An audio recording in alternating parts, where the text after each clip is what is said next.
What's up, y'all? It's Izzy and welcome to another episode of So You Think You Want to Build a Schoolie. And last time when I was going through tips and tricks on buying a bus and what bus is right for you and all those goody videos, I realized that I was trying to fit in a lot of information that I ended up actually splitting it up into those two videos. But I completely forgot to tell you guys about things you should be aware of when you buy a bus, because there are things you should watch out for and things that you should keep in mind that I feel like weren't like always readily on my mind, but once I started shopping for a bus, like it just became evident, like, oh, I should really be looking for these things. So without further ado, let's dive in to a few of those things that I think that you should watch out for.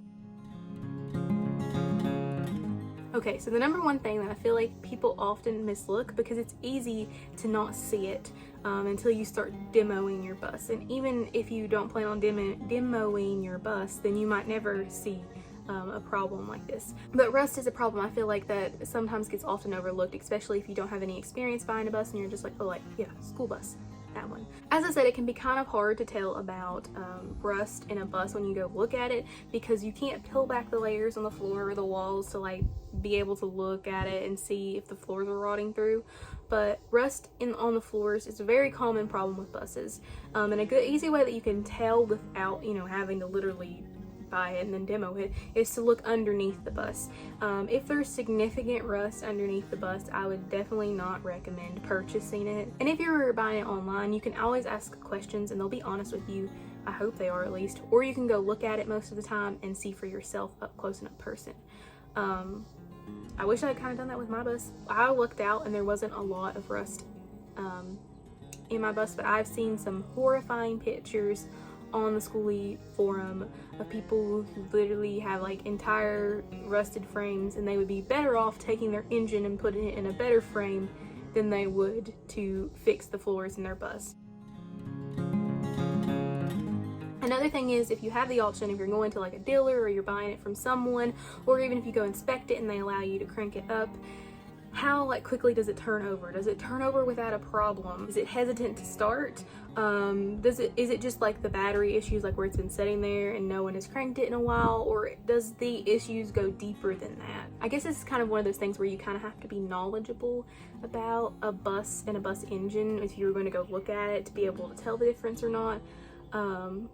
But I'm sure if you talked with the mechanic in the shop, they would tell you about anything. I know when I went to get mine, they told me that, there were a few leaks and such, but that was characterized as normal, specifically for how old the bus was.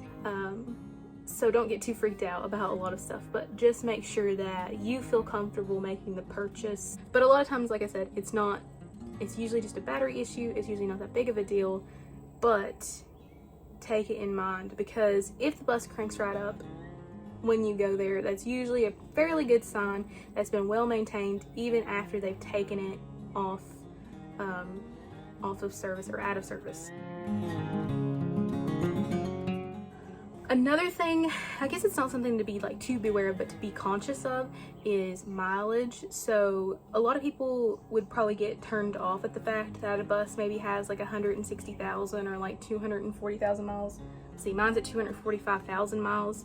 But the thing is, especially if you're buying a diesel bus, like that's really like not that big of a problem. You're gonna still have a lot of life and longevity out of the engine as long as you take good care of it. Because diesel engines, like, they last forever, they just go forever, and really like at 100,000, 150,000 miles, they're just kind of getting broken in, as they tell me. I say these things and sometimes I don't understand that they're coming out of my mouth. It's just things that I've been told, that I believe, that I've heard more than one time, and what can I say? Now, my final point I was going to talk about in my buying tips and tricks video, but I felt like it was more suiting to put here, so I cut it out of that video. But just be aware that there are buses that have less common like engines and transmissions than other buses, and so therefore it'll be harder and perhaps more expensive to buy parts for that bus. Mine is a 7.3. That's a fairly common engine size, I do know. And it has a Spicer transmission, which Spicer transmission, that's a common one for 5 speeds.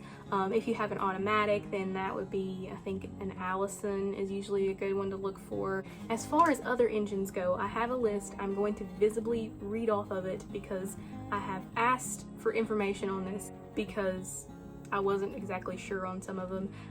Mine, like I said, is a 7.3, but there's also the DT466E, I think is the one that they have now, but like a 466 also, I think, is a common size. When this comes out of my mouth, it still feels like foreign. And there's also the 5.9 Cummins. And I'm sure there are a couple other of more common sizes, and I'm not saying that it's going to be impossible to find parts for a less common size. It just might not be as cheap to find parts. And I think some of them are a little bit more finicky than others. This is when it comes down to, like, you really need to do research on it. In my case, I kind of just talked to my papa a lot, and I was like, hey, give me the ups and downs of like this. Like, does all the information check out here? And he would be like, yes or no. If you have someone in your life that knows a lot about mechanics, particularly diesel engines and such, talk to them, because that would be a lifesaver. And I'm sorry I can't be of more assistance, but I hope this gives you like some sort of start to like kind of understanding and thinking. This is also another reason that I put off talking about brands. It's not really, I guess it's not really particularly like what's in the brand, but what's under the hood. But the brand does kind of dictate sometimes what is under the hood.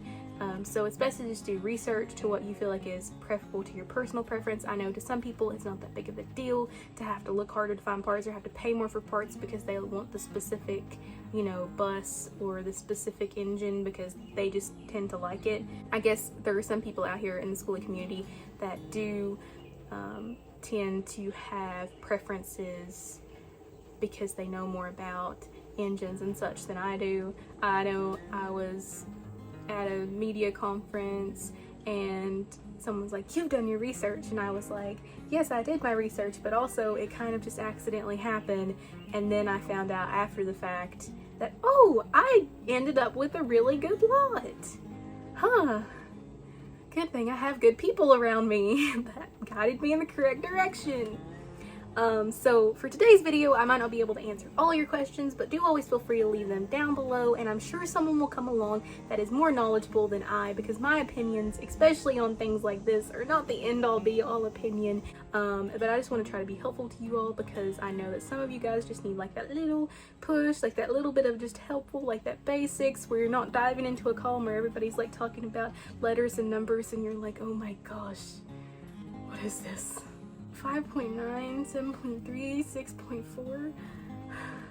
I hope this is helpful in some capacity. If you need anything clarified, do feel free to ask. I will try to clarify it, and please be sure to continue to help build our beautiful little Schooly Pod community in the comment section below. And I will see you all next time. Hopefully I can make sense of this video, as I always say. Yeah, thank you for watching. Bye.